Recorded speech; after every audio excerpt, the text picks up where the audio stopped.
ಯಾರು ಈ ಅಯ್ಯಪ್ಪ ಸ್ವಾಮಿ? ಅಯ್ಯಪ್ಪ ಸ್ವಾಮಿಯವರು ಹೇಗೆ ಜನಿಸಿದರು? ವಿಷ್ಣು ಮತ್ತು ಶಿವನ ಸಮ್ಮಿಲನದಿಂದ ಸೃಷ್ಟಿಯ ವಿರುದ್ಧವಾಗಿ ಅಯ್ಯಪ್ಪ ಸ್ವಾಮಿಯವರ ಜನನವಾಯಿತಾ? ವರ್ಷಾನುವರ್ಷೆ ಸಾವಿರಾರು ಭಕ್ತರು ಶಬರಿಮಲೆಗೆ ಏಕೆ ಹೋಗುತ್ತಾರೆ? ಹೋಗುವಂತಹ ಸಮಯದಲ್ಲಿ ಮೊದಲು ಮುಸ್ಲಿಮರ ಮಸೀದಿಗೆ ಏಕೆ ಹೋಗಬೇಕು? ಮುಂದೆ ಅಯ್ಯಪ್ಪ ಸ್ವಾಮಿಯವರು ಯಾರನ್ನು ಮದುವೆಯಾಗುತ್ತಾರೆ? ಇಂತಹ ಅದ್ಭುತವಾದಂತಹ ಸಂಗತಿಗಳನ್ನು ಇಂದಿನ ವಿಡಿಯೋದಲ್ಲಿ ತಿಳಿಯೋಣ.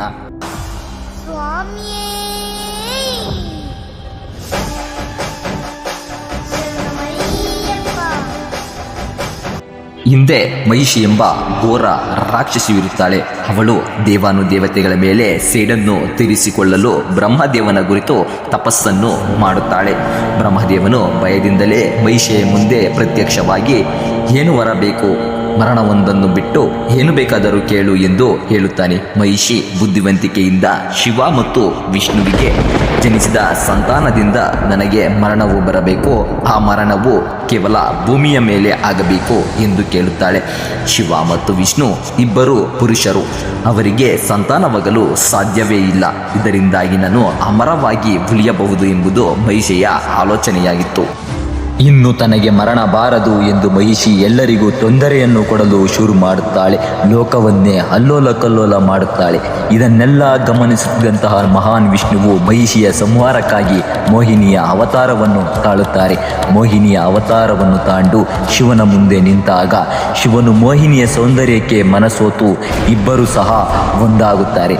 ಈ ಇಬ್ಬರ ಸಂವಿಲನದಿಂದ ಜನಿಸಿದಂತಹ ಮಗುವೆ ಅಯ್ಯಪ್ಪ ಸ್ವಾಮಿ.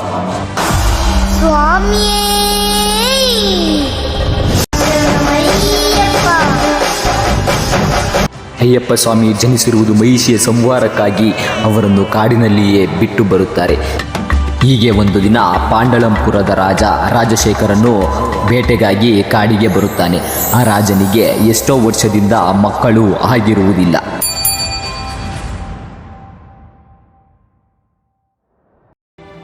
ಹೀಗೆ ರಾಜಶೇಖರನು ಬೇಟೆಯಾಡುವಂತಹ ಸಮಯದಲ್ಲಿ ಅವನಿಗೆ ಮಗು ಅಳುವಂತಹ ಶಬ್ದ ಕೇಳಿಸುತ್ತದೆ. ಯಾರದು ಮಗು ಎಂದು ನೋಡಿದಾಗ ಆ ಮಗುವನ್ನು ಕಂಡು ರಾಜಶೇಖರನಿಗೆ ತುಂಬ ಸಂತೋಷವಾಗುತ್ತದೆ. ಯಾರದು ಮಗು ಎಂದು ಹುಡುಕಾಡುವಂತಹ ಸಮಯದಲ್ಲಿ ಅಲ್ಲಿಗೆ ಒಬ್ಬ ಋಷಿ ಮುನಿಯು ಆಗಮಿಸುತ್ತಾರೆ.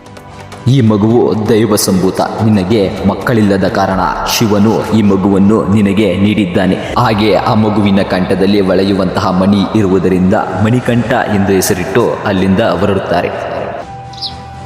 ನಂತರ ಋಷಿಗಳ ಆಶೀರ್ವಾದವನ್ನು ಪಡೆದು ತನ್ನ ರಾಜ್ಯಕ್ಕೆ ಹಿಂದಿರುಗುತ್ತಾನೆ. ನಡೆದಂತಹ ವಿಚಾರವನ್ನೆಲ್ಲ ತನ್ನ ಹೆಂಡತಿಯ ಬಳಿ ಹಂಚಿಕೊಳ್ಳುತ್ತಾನೆ. ಇದನ್ನೆಲ್ಲ ಕೇಳಿಸಿಕೊಂಡಂತಹ ಹೆಂಡತಿಯು ತುಂಬ ಸಂತೋಷವನ್ನು ಪಡುತ್ತಾಳೆ. ಮಣಿಕಂಠನು ಆ ರಾಜ್ಯಕ್ಕೆ ಬಂದ ನಂತರ ಆ ರಾಜ್ಯದ ಸಿರಿ ಸಂಪತ್ತು ಸಹ ಹೆಚ್ಚಾಗುತ್ತದೆ. ಹಾಗೆ ರಾಜಶೇಖರನಿಗೆ ಮತ್ತೊಂದು ಮಗುವಿನ ಜನನವೂ ಸಹ ಆಗುತ್ತದೆ. ಮತ್ತೊಂದು ಮಗು ಹುಟ್ಟಿದ್ದರೂ ಸಹ ಮಣಿಕಂಠನ ಮೇಲೆ ಇರುವಂತಹ ಪ್ರೀತಿ ಎಂದಿಗೂ ಕಡಿಮೆಯಾಗಲಿಲ್ಲ. ಹೀಗೆ ಮಣಿಕಂಠನು ತನ್ನ ವಿದ್ಯಾಭ್ಯಾಸಕ್ಕಾಗಿ ಗುರುಕುಲಕ್ಕೆ ತೆರಳುತ್ತಾನೆ. ಗುರುಕುಲದಲ್ಲಿ ಎಲ್ಲ ವಿದ್ಯೆಗಳನ್ನು ಬೇಗನೆ ಕಲಿಯುತ್ತಾನೆ. ಅವನು ಕಲಿತಂತಹ ಪರಿಯನ್ನು ಕಂಡಂತಹ ಗುರುಗಳು ಎಲ್ಲರೂ ಸಹ ಇವನು ಸಾಮಾನ್ಯ ಮನುಷ್ಯನಂತೂ ಅಲ್ಲ, ಇವನು ದೈವ ಸಂಭೂತ ಎಂದು ಅಂದುಕೊಳ್ಳುತ್ತಾರೆ. ಮಣಿಕಂಠನಿಗೆ ವಿದ್ಯೆಯನ್ನು ಹೇಳಿಕೊಟ್ಟಂತಹ ಗುರುಗಳ ಮಗನಿಗೆ ಕಣ್ಣು ಕಾಣಿಸುತ್ತಿರಲಿಲ್ಲ. ಮಣಿಕಂಠನು ಗುರುದಕ್ಷಿಣೆಯಾಗಿ ಆ ಮಗುವಿಗೆ ಕಣ್ಣು ಕಾಣುವಂತೆ ಮತ್ತೆ ಮಾತನಾಡಲು ಬರುವಂತೆ ಮಾಡುತ್ತಾನೆ. ಹೀಗೆ ರಾಜಶೇಖರನು ಅಯ್ಯಪ್ಪರವರಿಗೆ ಪಟ್ಟಾಭಿಷೇಕ ಮಾಡಲು ಮುಂದಾಗುತ್ತಾರೆ. ಆದರೆ ಅದೇ ರಾಜ್ಯದ ಮಂತ್ರಿಗೆ ಇದು ಇಷ್ಟ ಇರಲಿಲ್ಲ. ಏಕೆಂದರೆ ಒಮ್ಮೆ ಮಂತ್ರಿಯು ಕಳ್ಳತನ ಮಾಡುವಂತಹ ಸಮಯದಲ್ಲಿ ಅಯ್ಯಪ್ಪ ತಡೆದಿರುತ್ತಾರೆ.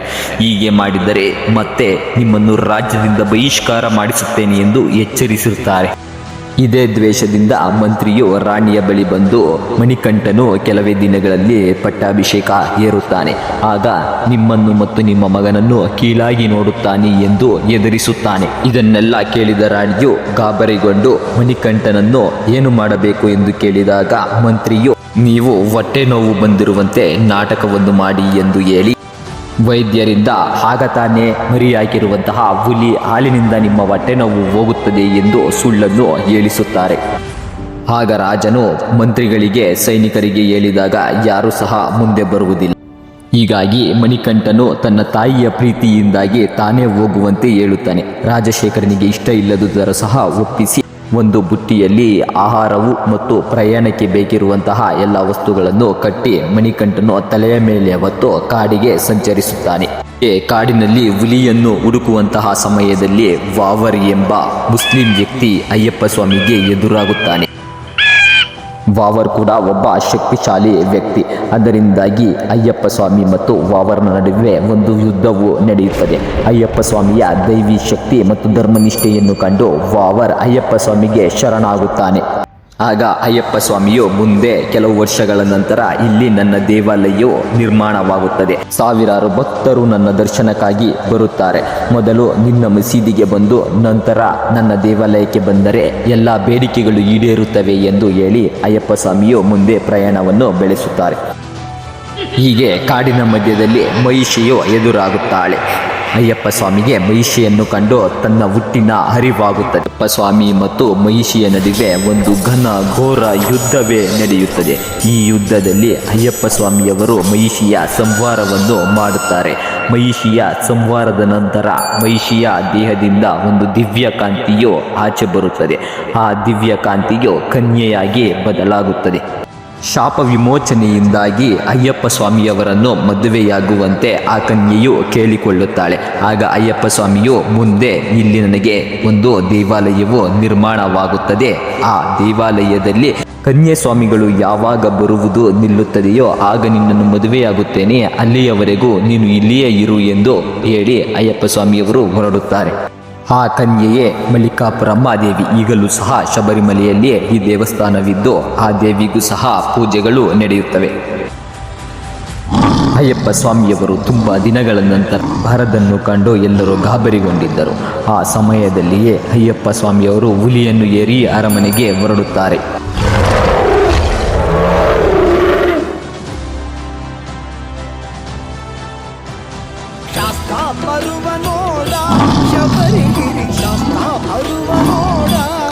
ಹುಲಿಯ ಮೇಲೆ ಬರುವಂತಹ ಅಯ್ಯಪ್ಪ ಸ್ವಾಮಿಯನ್ನು ಕಂಡು ಎಲ್ಲರೂ ಸಹ ಕೈ ಮುಗಿದು ಶರಣಾಗುತ್ತಾರೆ.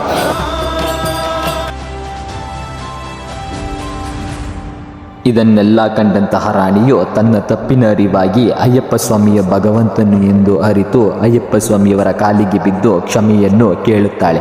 ಪಟ್ಟಾಭಿಷೇಕವನ್ನು ಅಲಂಕರಿಸಿರುವಂತೆ ಬೇಡಿಕೊಳ್ಳುತ್ತಾಳೆ. ಆಗ ಅಯ್ಯಪ್ಪ ಸ್ವಾಮಿಯು ನಾನು ಬಂದಿರುವಂತಹ ಉದ್ದೇಶವು ಪೂರ್ಣಗೊಂಡಿದೆ, ನನ್ನ ತಮ್ಮನಿಗೆ ರಾಜರಾಜನಿಗೆ ಪಟ್ಟಾಭಿಷೇಕವನ್ನು ಮಾಡಿ ಎಂದು ಹೇಳಿ ತನ್ನ ತಂದೆಯನ್ನು ಒಂದು ಬೆಟ್ಟದ ಬಳಿ ಕರೆದುಕೊಂಡು ಹೋಗುತ್ತಾರೆ. ಆಗ ಅಯ್ಯಪ್ಪ ಸ್ವಾಮಿಯು ನಾನು ಬಿಡುವಂತಹ ಬಾಣ ಎಲ್ಲಿ ಬೀಳುತ್ತದೆಯೋ ಅಲ್ಲಿ ನನ್ನ ದೇವಾಲಯವನ್ನು ನಿರ್ಮಾಣ ಮಾಡಿ ದೇವಾಲಯದ ಮುಂದೆ 18 ಸಿದ್ಧಿಗಳಿರುವಂತಹ 18 ಮೆಟ್ಟಿಲುಗಳನ್ನು ಕಟ್ಟಿಸಿ ಯಾರು ಆ ಮೆಟ್ಟಿಲನ್ನು ಏರಿ ಬರುತ್ತಾರೋ ಅವರು 18 ಸಿದ್ಧಿಗಳನ್ನು ಪಡೆಯುತ್ತಾರೆ. ಹಾಗೆಯೇ ಆ ಬೆಟ್ಟದ ಮೇಲೆ ದೇವಾಲಯವನ್ನು ನಿರ್ಮಾಣವನ್ನು ಮಾಡಲಾಗುತ್ತದೆ. ಮುಂದೆ ಪರಶುರಾಮರು ಬಂದು ಆ ದೇವರ ವಿಗ್ರಹವನ್ನು ಕೆತ್ತನೆ ಮಾಡಿ ಪ್ರತಿಷ್ಠಾಪನೆಯನ್ನು ಸಹ ಮಾಡುತ್ತಾರೆ. ಈಗಲೂ ಸಹ ಲೆಕ್ಕವಿಲ್ಲದಷ್ಟು ಸಾವಿರಾರು ಜನ ಅಯ್ಯಪ್ಪ ಸ್ವಾಮಿಯ ದರ್ಶನವನ್ನು ಪಡೆಯುತ್ತಾರೆ. ನೀವು ಕೂಡ ಅಯ್ಯಪ್ಪ ಸ್ವಾಮಿಯ ಭಕ್ತರಾಗಿದ್ದರೆ ಸ್ವಾಮಿಯೇ ಶರಣಮಯ್ಯಪ್ಪ ಎಂದು ಕಮೆಂಟ್ ಮಾಡಿ ಮತ್ತು ಇನ್ನೂ ಹೆಚ್ಚಿನ ವಿಡಿಯೋಗಾಗಿ ನನ್ನ ಚಾನಲನ್ನು ಸಬ್ಸ್ಕ್ರೈಬ್ ಮಾಡಿ.